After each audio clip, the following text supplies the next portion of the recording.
Saludos amigos y amigas de su programa Principalmente. En esta ocasión contaremos con la presencia del destacadísimo jurista venezolano, el profesor Víctor Hernández Mendible, quien es un destacado académico en el ámbito del derecho público, en las ramas del derecho administrativo, en el derecho constitucional, el derecho sectorial, de la regulación económica, entre otros temas.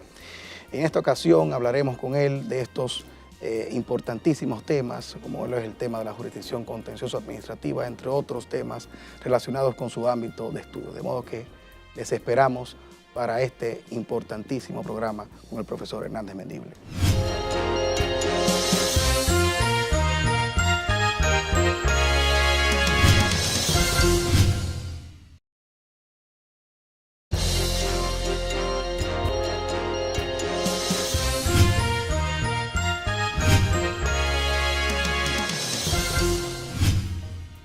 Saludos amigos Principalmente. Gracias por mantener la fidelidad con este programa de orientación jurídica que tiene ese objetivo, educar a la ciudadanía sobre lo que es el derecho, una de las ciencias más amplia, más diversa que tiene las ciencias sociales en el mundo. Hoy principalmente se siente engalanado con la presencia de uno de los más importantes juristas venezolanos.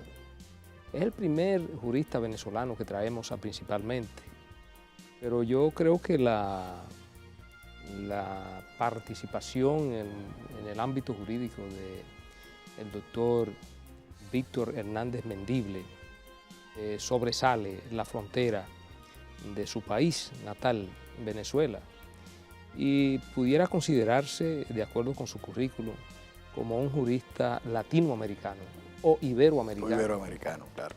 La verdad que nos sentimos sumamente complacidos con la presencia del profesor Víctor Hernández Mendible, a quien Principalmente una autoridad en derecho público, fundamentalmente derecho administrativo, derecho constitucional, pero también hay una especialidad de una rama novedosa del derecho, que es el derecho minero, y otros derechos novedosísimos y que están en desarrollo en el ámbito jurídico moderno.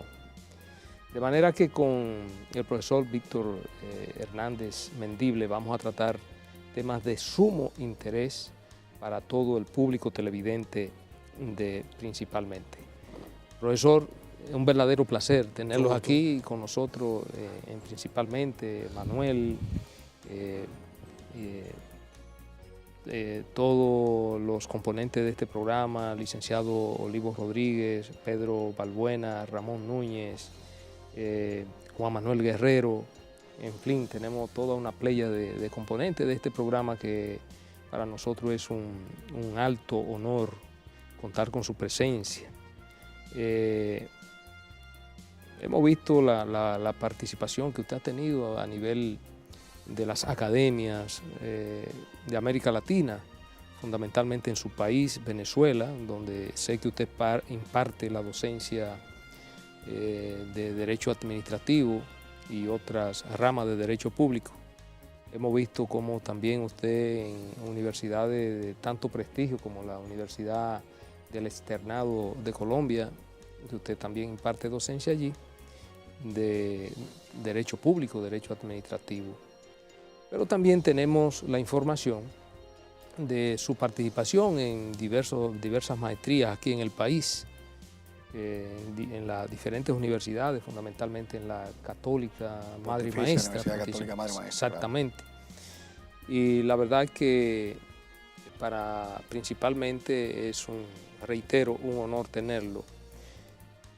Usted que ha venido varias veces a República Dominicana y que ha podido constatar los cambios que se han venido produciendo en nuestro país, sobre todo en materia institucional y en lo que tiene que ver con el ámbito del derecho administrativo, básicamente con la creación de la jurisdicción contenciosa administrativa, así como también creo que usted ha sido testigo de excepción de la reforma constitucional que se produjo en República Dominicana en el año 2010, dándonos una nueva constitución. Y creo que también usted ha tenido la oportunidad de estudiar nuestra constitución desde su punto de vista, viéndola ya como un tercero imparcial,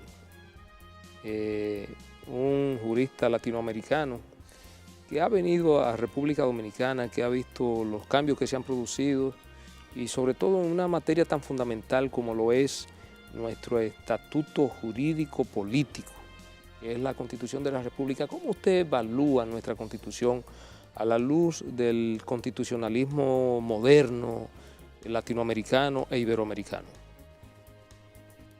Bueno, en primer lugar, muchas gracias por la invitación para estar hoy el día de hoy con ustedes compartiendo y hablando de estos temas del mundo jurídico que a veces no son tan bien entendidos por el común de las personas y les parecen incluso irrelevantes a pesar de la importancia que tienen en su vida. Hablar de las constituciones latinoamericanas, en primer lugar, bueno, nos lleva a partir de lo que fueron las reformas que se iniciaron en la década de los 90 y cuya apuesta más reciente por un constitucionalismo moderno, de vanguardia, es la Constitución del 2010 de la República Dominicana. Y lo interesante que podemos observar allí es que la Constitución del año 2010 ha recogido, si se quiere, las mejores prácticas que han existido en el ámbito latinoamericano en cuanto a la protección de los derechos humanos. De hecho, desde los primeros artículos nos comienza a hablar del respeto a la dignidad humana y la protección de los derechos humanos y desarrolla todo el catálogo de derechos, no porque los derechos sean mejores o estén de alguna manera más claros si están en la Constitución, sino porque siempre hay que recordarle a las autoridades de cada país que los derechos humanos están por encima de cualquier orden, de cualquier compromiso o cualquier manifestación del poder. El poder tiene, entre los límites que tiene, está el respeto a los derechos humanos.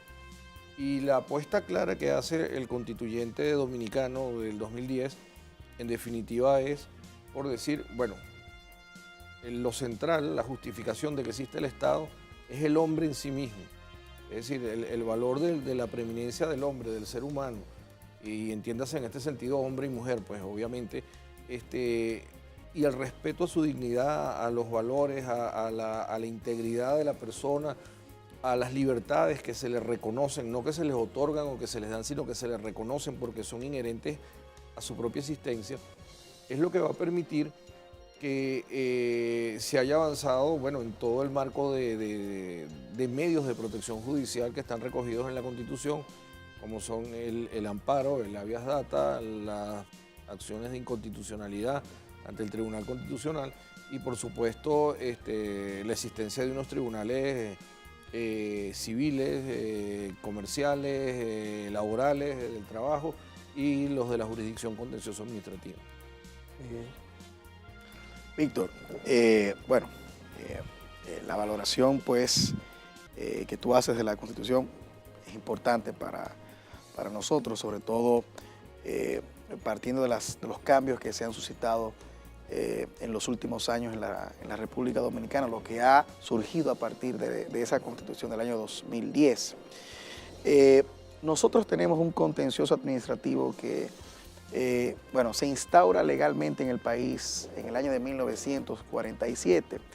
Sin embargo, se reconoce ya constitucionalmente en esta Constitución del año 2010, cuando ya se menciona el Tribunal Superior Administrativo, la jurisdicción contencioso administrativo y algunos de sus institutos, como es también la Procuraduría General Administrativa, esa figura del representante de la administración ante dicha jurisdicción.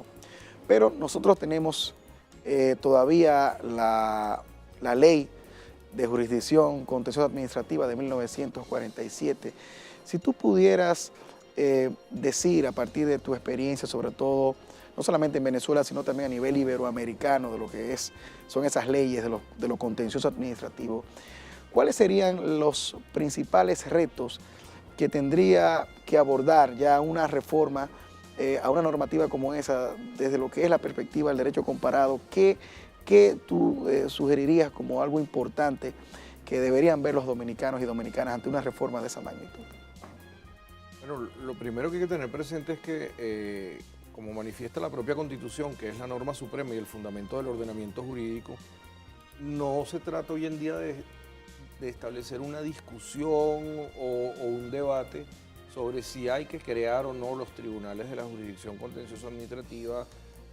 Obviamente hay una libertad que tiene el Congreso para determinar cuántos tribunales serían necesarios dentro de la libertad de configuración que tiene en el ejercicio de las competencias constitucionales, pero lo que interesa es ver que ya la Constitución ha hecho algo que también ha venido sucediendo en los distintos países. Sucedió en Colombia en el 91, sucedió en Venezuela concretamente en el año 99, en la Constitución del 93 de Perú. Es decir, cada uno de los países ha venido constitucionalizando el derecho administrativo. De esto existen muchísimos estudios. Y las personas de la calle podrían preguntarse, bueno, ¿y qué relevancia tiene esto? Que justamente, como les decía hace unos minutos, al elevar a rango constitucional el derecho administrativo, las relaciones entre el Estado y los ciudadanos en la vida cotidiana y eventualmente en poder llevar esto ante la justicia y que los tribunales puedan condenar a la administración porque le incumplieron, le lesionaron derechos, no le respondieron a tiempo, no le dan una satisfacción adecuada en la prestación de un servicio público. Esto reconocido en la Constitución también, la responsabilidad de la administración pública tiene reconocimiento constitucional, claro. Y forma parte de esa constitucionalización de la que estamos hablando. Lo que hace es que primero inserta a la República Dominicana en la corriente más moderna del derecho constitucional y administrativo del continente. Hoy en día los especialistas en derecho constitucional hablan del nuevo constitucionalismo latinoamericano, que entre otros efectos además ha traído esa ampliación de lo que antes se conocía como el bloque de la constitucionalidad, que eran la Constitución y las leyes que reformaban, ampliaban, modificaban de alguna manera aspectos de la Constitución, y que ahora se ve ampliado también con el denominado bloque de la convencionalidad, que es la Convención Americana de Derechos Humanos, los protocolos y tratados adicionales que se han dictado para proteger derechos humanos, que si mal no recuerdo creo que es el artículo 74 de la Constitución Dominicana, el que les da rango y jerarquía constitucional e incluso aplicación preferente sobre la propia Constitución y el resto del ordenamiento jurídico. Es decir, no hay contradicción en ningún caso, sino que lo que hay es un reconocimiento expreso de la importancia que tiene este tipo de normas que reconocen, protegen, tutelan, garantizan derechos humanos. Y a partir de allí vemos que esto se va a proyectar en la jurisdicción contencioso administrativa concretamente, porque ella es la que está llamada a hacer el control de la legalidad, como pauta el 138 de la Constitución, de las actuaciones de los órganos de la administración pública. Ver que son conformes a derecho y, de no serlo, pues establecer lo que corresponda, ¿no? Entonces, quizás dentro de los retos que tiene la República Dominicana está cumplir la Constitución, en primer lugar. Cumplir la Constitución implica emitir la ley de la jurisdicción contencioso administrativa e implementar la capacitación de los jueces inmediatamente, para luego ya en aspectos más técnicos de cuánto debe durar el proceso o cómo se debe configurar, si debe tener varias instancias o debe ser una sola instancia con la casación. Bueno, esos son aspectos técnicos que quizás ya más para el debate de los abogados y de los académicos, a los efectos de las propuestas que se formulen al Congreso finalmente. Pero lo interesante está en que allí se debe garantizar un artículo que es vital en la Constitución, que es el artículo 69 de la Constitución. El artículo 69 garantiza la tutela judicial efectiva y el derecho a la defensa a todos los ciudadanos dominicanos. Y eso no es más que la consagración dentro de la Constitución del artículo 8 de la Convención Americana de Derechos Humanos, que también reconoce una tutela judicial efectiva, el artículo 8 y el 25 de la Convención Americana, y un debido proceso expedito y sin dilaciones indebidas, para que la gente realmente sienta que hay una respuesta del Estado cuando ha sido afectada o ha sido de alguna manera lesionada en lo que está reclamando ante los tribunales. Víctor, hasta hace poco tiempo el desarrollo del derecho administrativo pareció estar apuntalado sobre la cabeza de unos grandes maestros que en épocas recientes asistimos incluso a su desaparición física. Hace poco nos dabas la noticia infausta de la muerte de Ramón Martí Mateo. don Eduardo García Enterría, ya en Francia no tenemos esos grandes pensadores y hacedores del derecho administrativo como Riverol, como Georges Bedel, etc. ¿Tú has podido estudiar un poco, avisorar cuál es el futuro del derecho administrativo y si habrá un modo de enfrentar los retos y que ya no va a depender de esas cabezas, cabezas especiales que tenían un liderazgo importante entre un discipulado que a su vez generaba otros liderazgos, etcétera? Sí, el derecho administrativo como disciplina del derecho es quizás la más antigua de las modernas. Explico por qué. Porque el derecho administrativo tiene escasamente 200 años de su creación y académicamente tendrá un poco menos tiempo de su estudio independiente de otras ramas del derecho. Digo que es la más antigua de las modernas porque obviamente ahora han salido nuevas ramas del derecho que, producto de la evolución social, jurídica, política, económica, cultural. Ahorita mismo estamos hablando en la materia de la maestría en la Universidad Católica Madre y Maestra, de Derecho de la Integración, Derecho Administrativo de la Integración o Derecho Público de la Integración, como una manifestación de una vinculación de varias disciplinas, ¿no? que generan un derecho nuevo con unas características propias. Y así lo podríamos ver en el sector telecomunicaciones o en eléctrico, que concurren áreas del derecho administrativo, del constitucional, del civil, del mercantil o comercial, de la libre competencia, es decir, van generando a la vez una disciplina con unas características que va agarrando cierta autonomía. No sé si plena, porque eso sería un objeto de un debate, pero sí lo habría.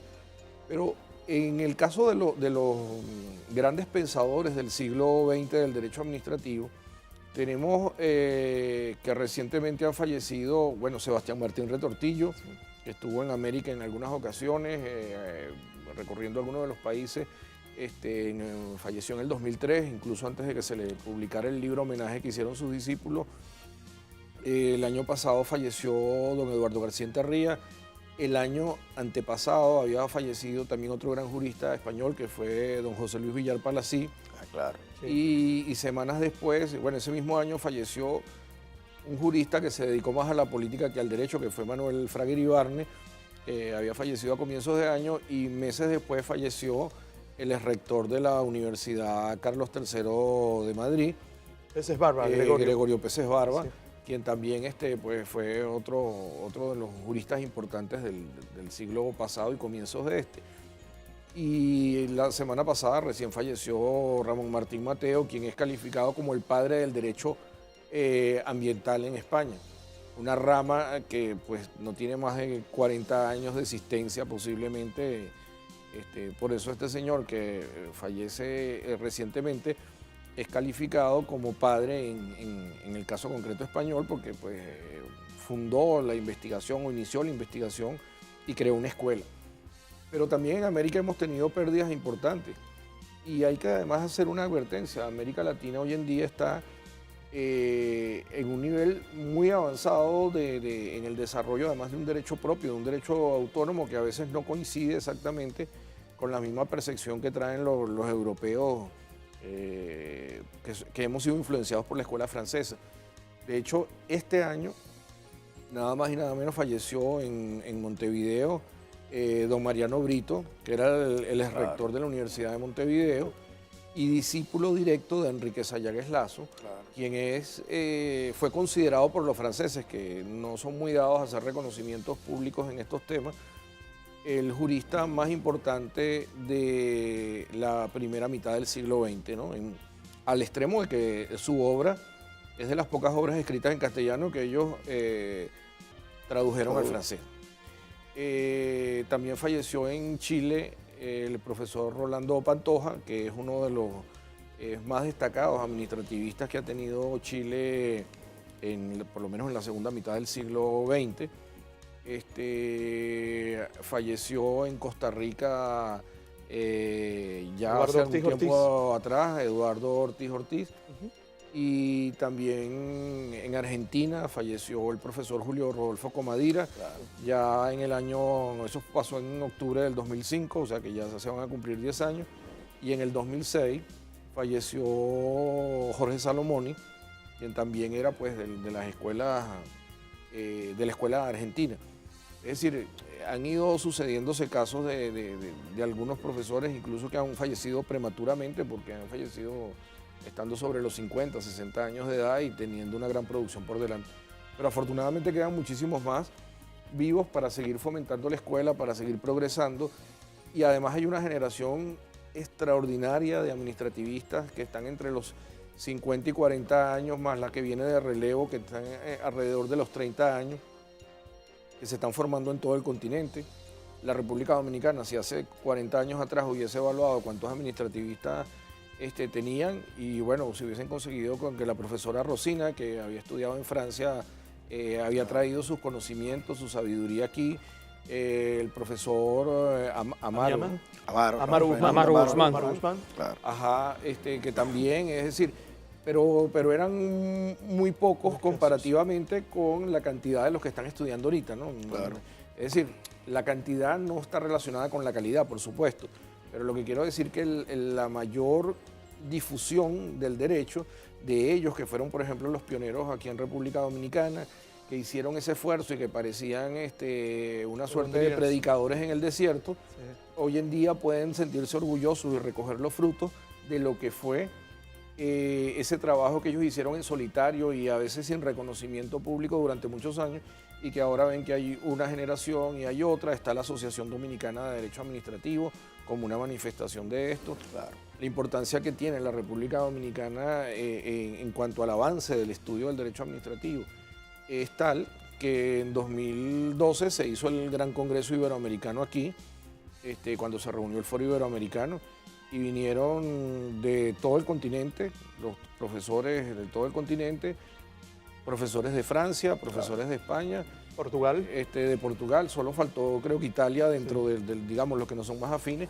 claro, pero todos los demás estuvieron presentes acompañándonos en ese gran evento que ojalá se repita muy pronto, ya para abordar las leyes recientes, y que incluso ya esté la ley de la jurisdicción y también podamos conversar sobre ella y hacer el intercambio sobre todo la ley de la jurisdicción.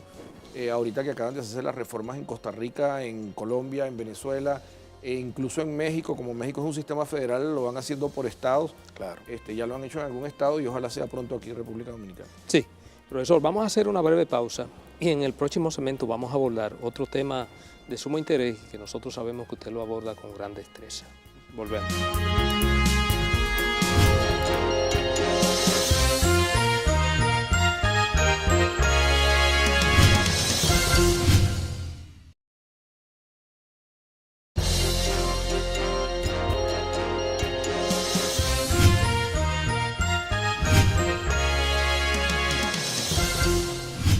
Seguimos, amigos, con principalmente hoy con la estelar presencia en nuestros programas del profesor Víctor Hernández Mendibles. Profesor, el derecho administrativo ha venido adquiriendo una preponderancia determinante, sobre todo en los estados modernos y donde se practica un estado social democrático de derecho, donde el ciudadano ciertamente se les reconoce como una personalidad jurídica y se les reconoce que tienes derechos y deberes. Dentro de ese ámbito, en este mundo ya también globalizado, el derecho administrativo, como todas las ramas del derecho, pero con mayor propensión el derecho administrativo, ha venido desarrollándose ya modernamente lo que se llama el derecho administrativo global.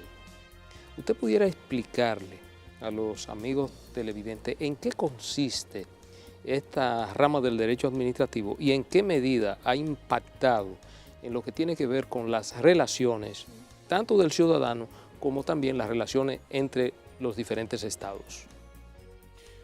Bien, ese es un tema, en fase de construcción, lo que llaman el derecho administrativo global, y bien polémico por lo siguiente. Cuando hablamos de derecho administrativo global, depende a quién haya formulado la propuesta, se pueden seguir distintas orientaciones en este sentido. Hay unos profesores de la Universidad de Columbia en Estados Unidos que ellos son de los primeros que hablaron del derecho administrativo global, pero ellos no entienden el derecho administrativo como lo entendemos los que somos tributarios del derecho francés, que es el derecho administrativo original, ¿no? El derecho administrativo continental. Esta visión sajona de lo que ellos llaman derecho administrativo es una suerte de derecho que regula las grandes organizaciones intergubernamentales o instituciones estilo la Organización de Estados Americanos, las Naciones Unidas y tal, que tienen un conjunto de normas y de reglamentos, incluso que a veces ellos mismos se dictan, para organizar su funcionamiento interno, aparte de los tratados de creación, por supuesto. Porque aquí tenemos un derecho internacional que permite la creación de estas instituciones, pero a partir de esos tratados constitutivos luego se dictan un conjunto de disposiciones, de resoluciones, de acuerdos, de decisiones que se van adoptando, que van incidiendo en el funcionamiento institucional de las mismas e incluso en la expedición de sus propios reglamentos de manejo de personal o de procedimientos internos que ellos tienen. Eso que originalmente nace como derecho internacional originario y derecho internacional de desarrollo para la instrumentación de la actividad de estas instituciones, pues es una forma de ejecución. Si lo trasladáramos al ámbito interno, es como cuando la Constitución crea las distintas organizaciones del Estado y luego se dictan todas las leyes que la van a ejecutar y que lo que hace operativo que eso funcione son las administraciones públicas internas de cada país. Entonces, de ahí que se haya hablado de este derecho administrativo global, entendiendo de que son instituciones, además, que escapan al ámbito territorial específico.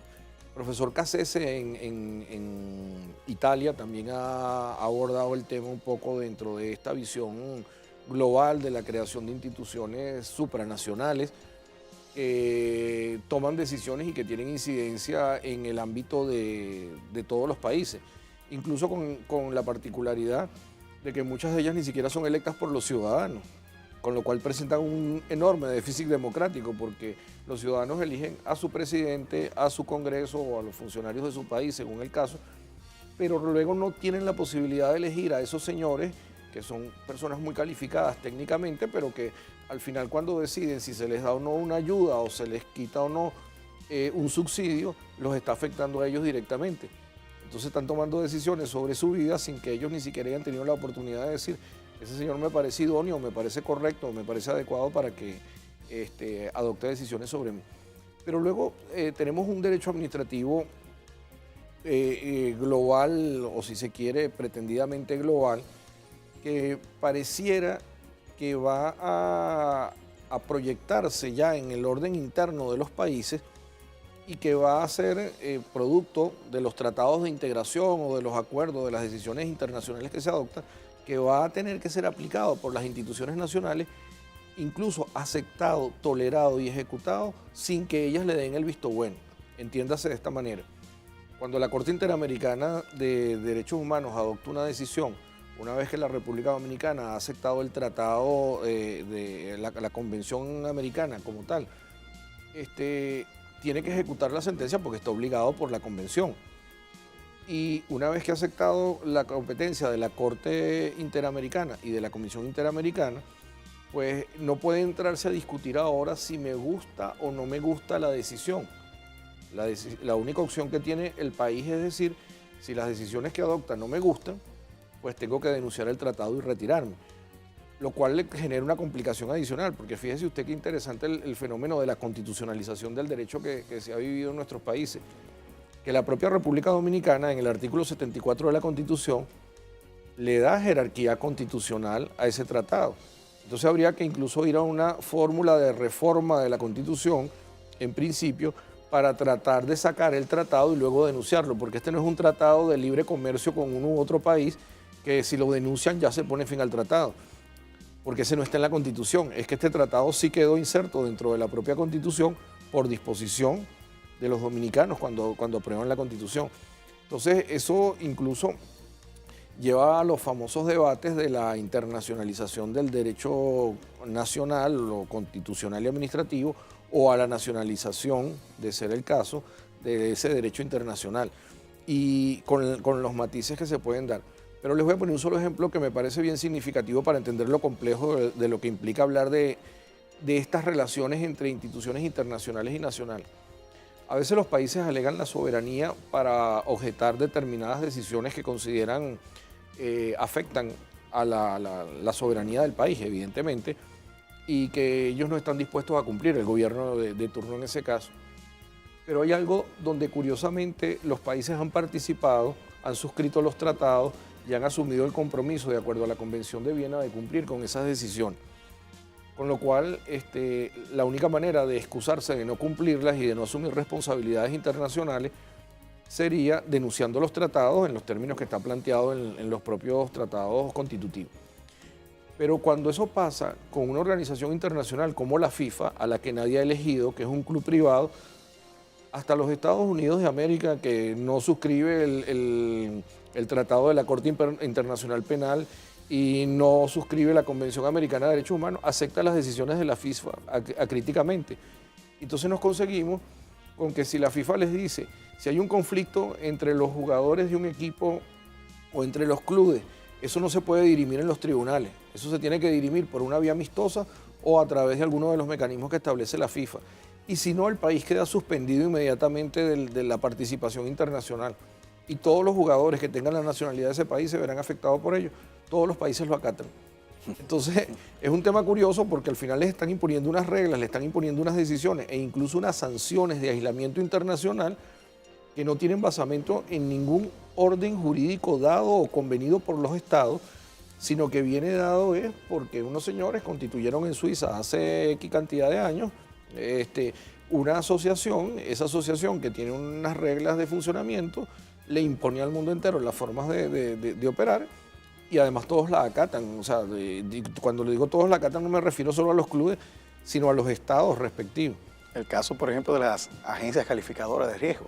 Por ejemplo, es otro ejemplo también. Que califican el nivel de riesgo de un país que tenga en lo que son los títulos de deuda que emiten. Y ya eso todo el mundo lo acata e incluso sirve de referente para un dictamen o lo que fuese de un organismo multilateral. Y con la particularidad de que en el caso de las agencias calificadoras de riesgo, lo vimos hace un par de años atrás, cuando la crisis era más aguda en Europa. Claro.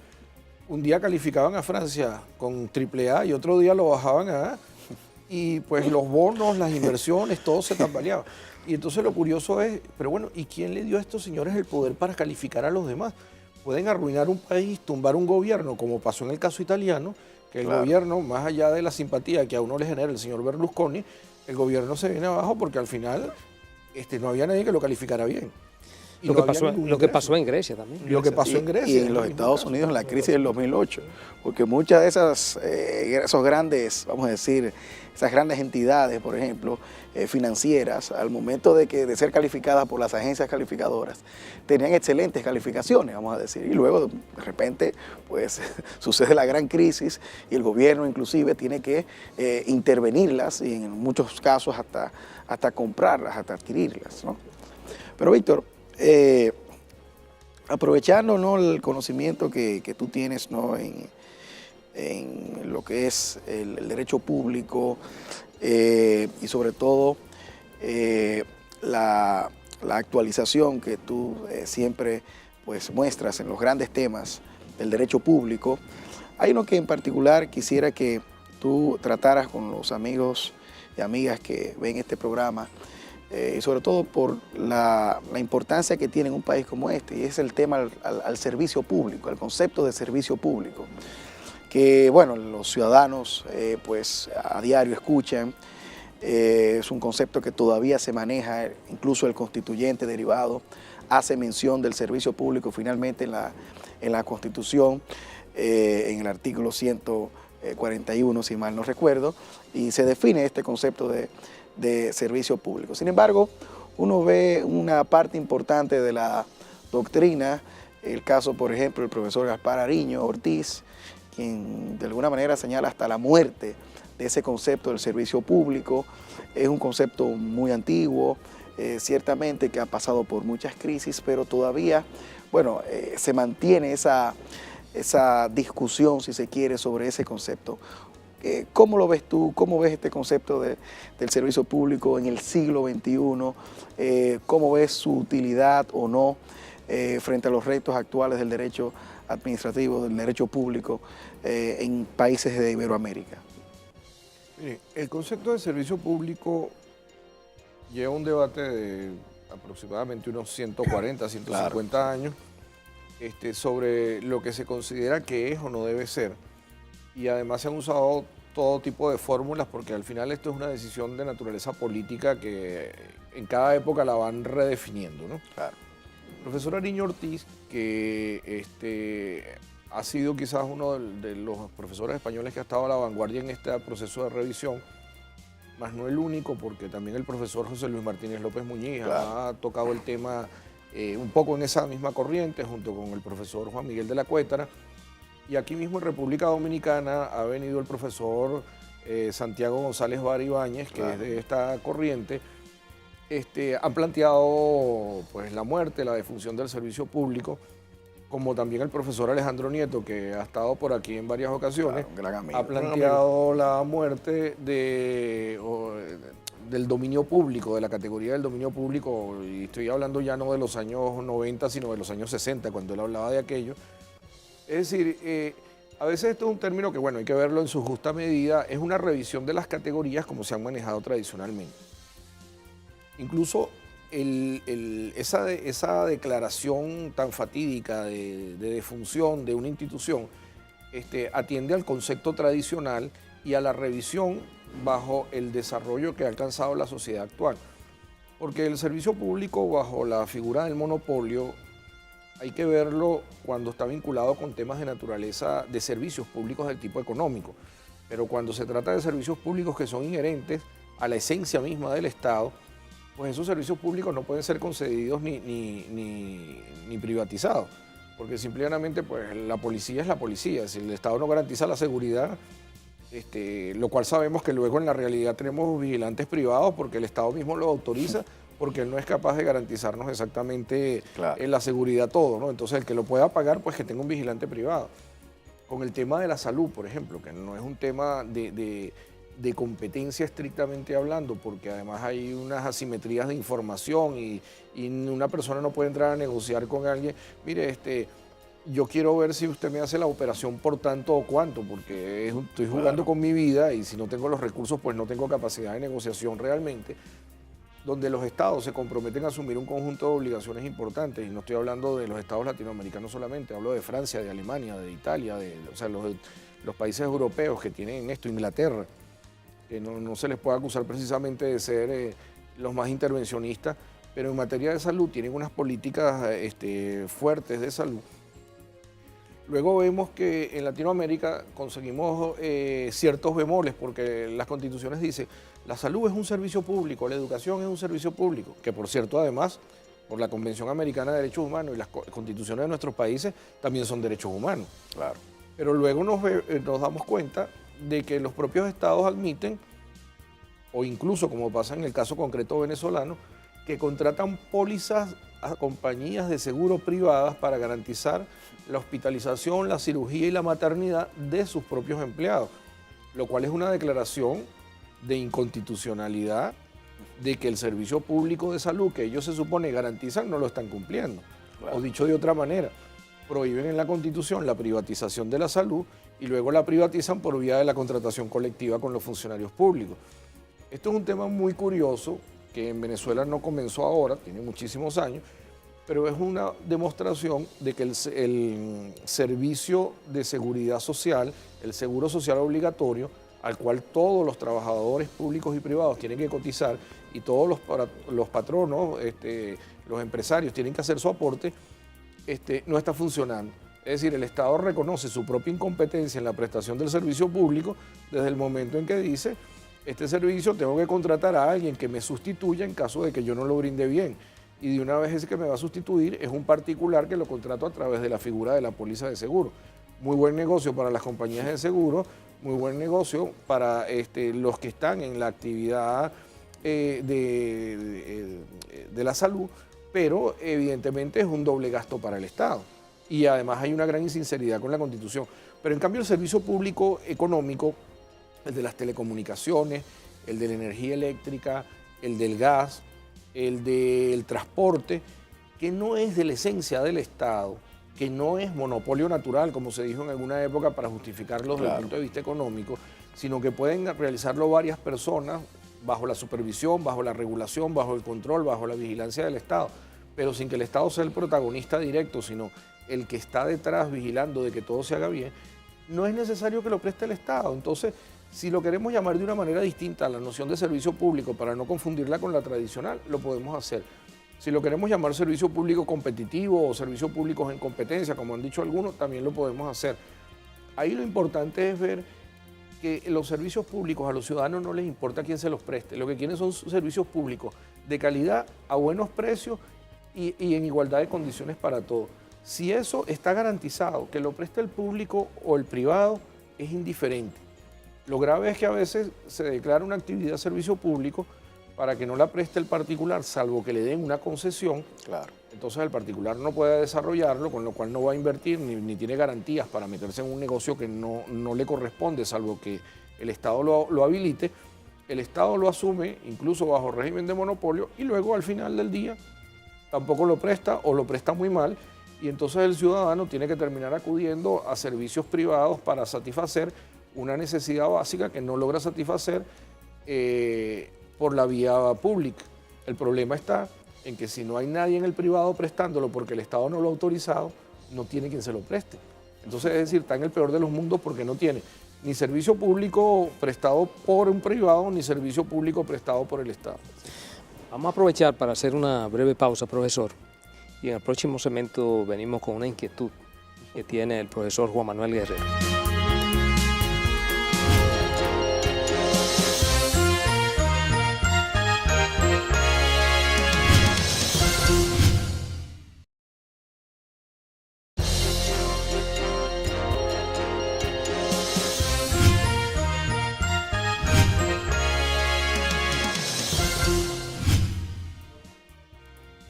Continuando con lo que es un nuevo filón y es la presencia del profesor Víctor Hernández Mendible con nosotros en este programa, tenemos una inquietud que habíamos anunciado en el set anterior, Víctor. Conociendo tu destreza en materia de arbitraje y sobre todo en materia de arbitraje público, se me ocurre conectar esta pregunta con una aseveración que hacíamos anteriormente y era, si se quiere, el achicamiento del Estado frente a la presencia de órganos calificadores, de entidades que prestan, de federaciones privadas, etcétera.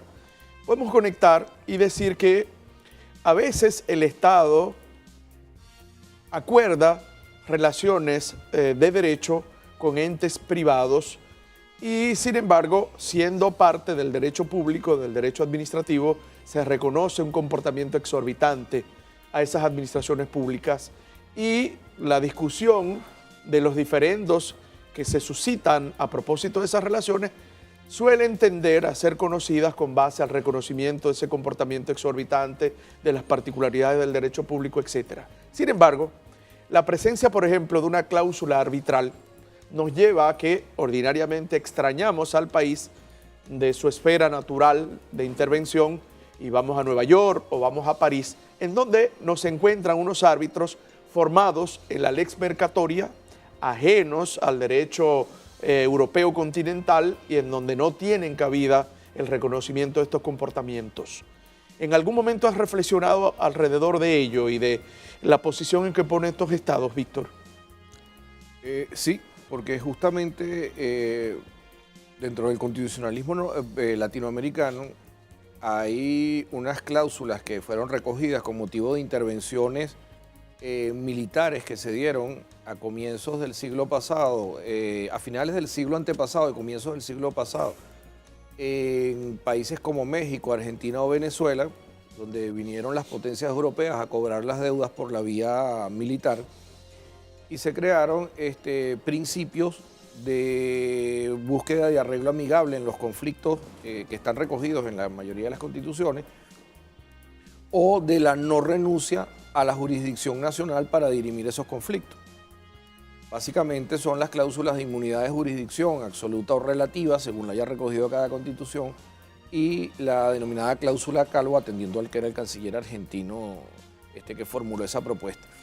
Pero esto que podría parecer así como muy complejo, muy técnico, en definitiva es reconocer que los conflictos se deben dirimir en principio ante los tribunales nacionales, a los tribunales ante el Poder Judicial de cada país.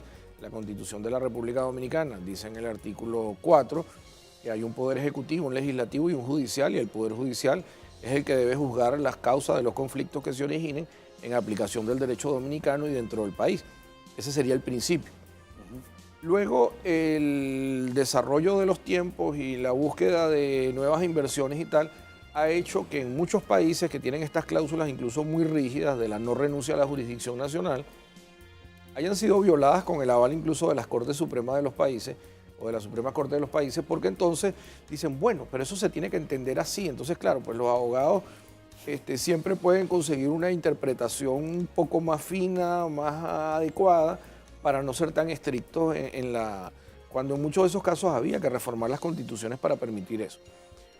Hay constituciones de los países donde incluso se admite el arbitraje claramente y está allí y simplemente el arbitraje puede proceder en cualquier caso que se paute o que se convenga dentro de lo que dice la legislación del país, bien sea en función de los tratados para promover y proteger las inversiones extranjeras, bien sea del tratado del CIADI o de cualquiera de los otros tratados que permiten arbitrajes en las ciudades de Nueva York o de Londres, París, etc. ¿Qué es lo particular aquí? Que en el caso del Estado, cuando ahorita hablábamos del contencioso administrativo, el juez natural del Estado es la jurisdicción contencioso administrativa, es decir, son los tribunales nacionales de ese país.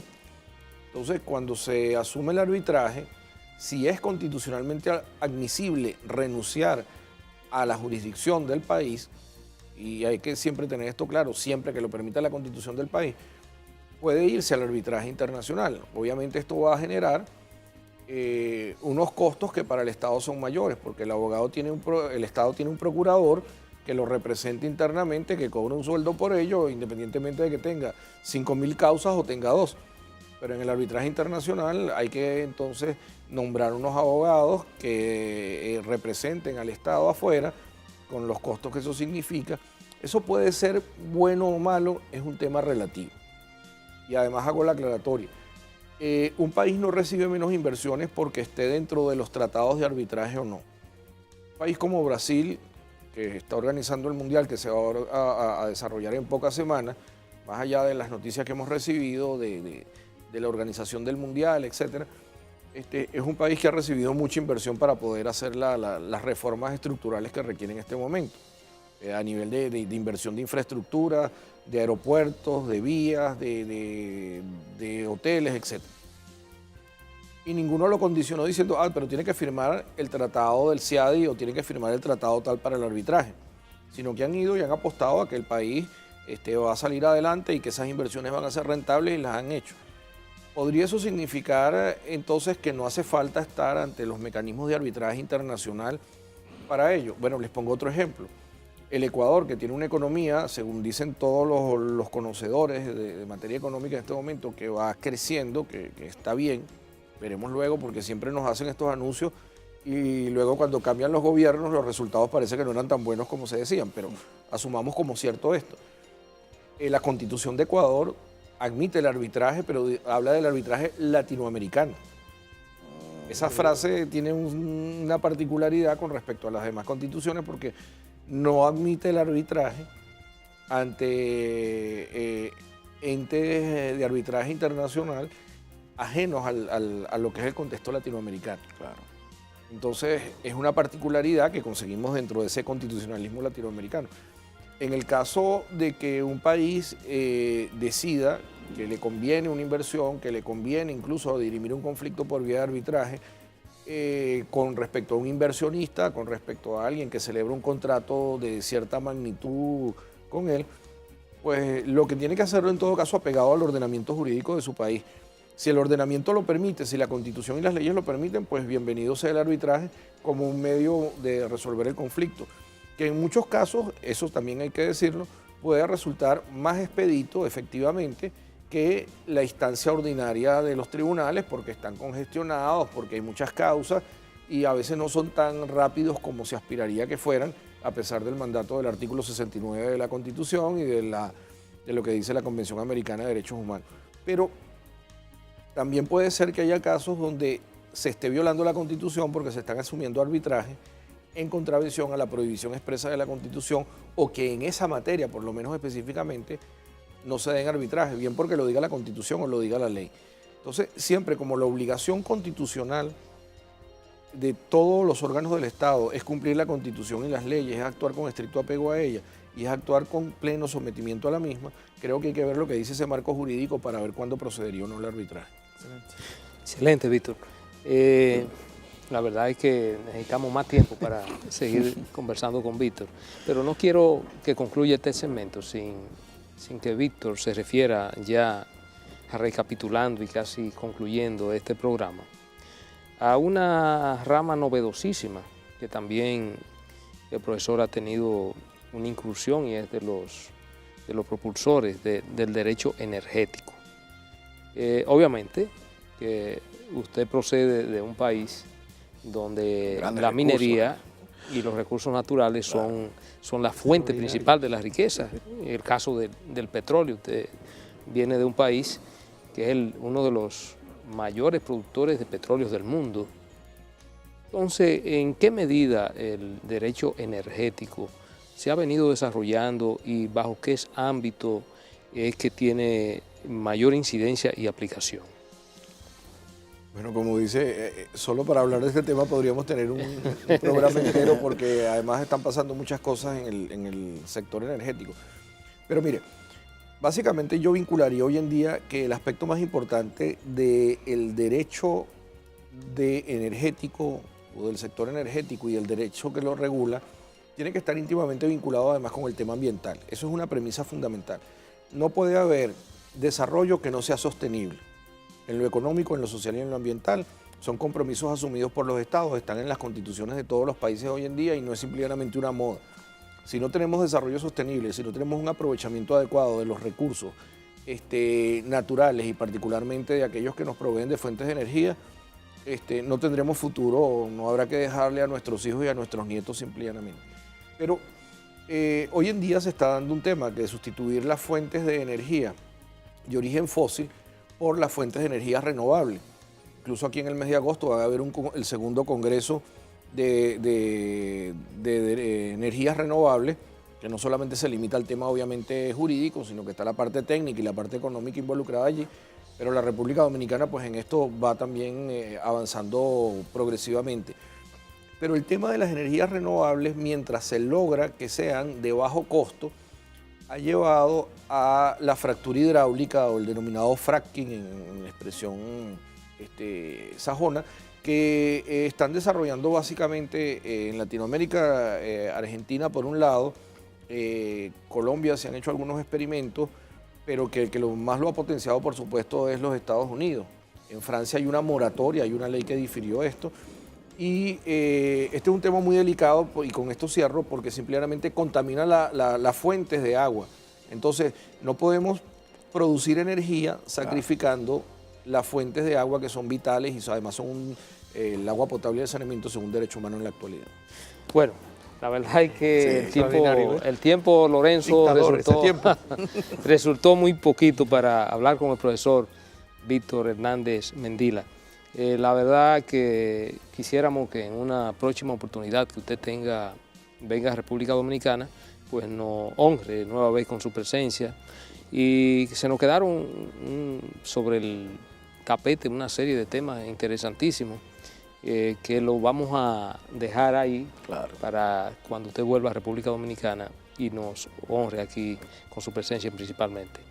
Gracias, profesor. No quiero concluir sin hacer una mención de un administrativista, amigo de todos nosotros, y yo sé que amigo suyo también, que se escapó en la mención de todos esos grandes administrativistas y también compatriota suyo, que se trata de don Alan Brower Carías. Pero afortunadamente está vivo. Afortunadamente está vivo. Lo que pasa es que yo nombré a los que habían fallecido para recordar a los... Sí. Él está afortunadamente vivo. Vivos y además con mucho trabajo. Con mucha lucidez, sí, correcto. Sí, quería hacer la mención de don Alan. Bueno, nada, amigos, la verdad que ha sido un verdadero honor tenerlos aquí principalmente.